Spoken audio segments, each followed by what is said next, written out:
BJP నాయకులే నిన్ను ఒక జోకర్లా చూస్తూ ఉన్నారు. నాకు అర్థం కాక మాట్లాడతాను. నేను ఇగో దూకేదలుచుకున్నా మీకు అందరికీ.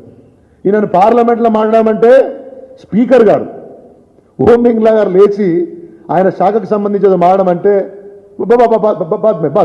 ఇక చూడు నేను చూపిస్తాను. తమరి బతుకు ఇది. ఐటమ్ నెంబర్ 6 బాబా ఏం చెప్తున్నాడు స్పీకర్ గారు? కాగజ్ ఏదో ఉసుకు కాగితం ఇవ్వండి, సంజాయించండి. తమరి వ్యవహారం ఇది.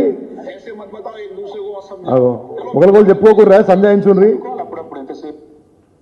నేను చదువుకొని 4 మాటలు దేశానికి, దేశంలో కేంద్ర మంత్రివర్గంలో అవకాశం రావడం అంటే గొప్ప అవకాశం అండి.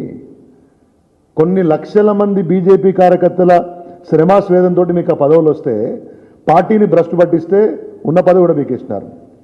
పార్లమెంట్లో మాడే అవకాశం ఎంతమందికి వస్తుంది? మంత్రికి అవకాశం వస్తే తుత్తర భాష మాట్లాడుతుంది.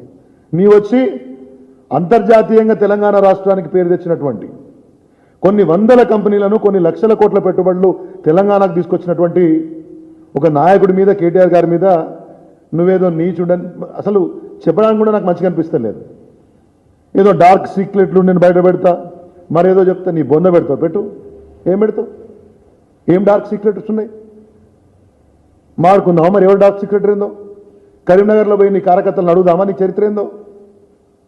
అసలు నిన్ను బీజేపీ అధ్యక్ష పదవి నుంచి ఎందుకు దించారో మాడుకుందామా? చర్చ చేద్దామా? ఊరకే నోటికొచ్చినట్టు మాట్లాడి ప్రజల్లో పల్సన కావద్దు.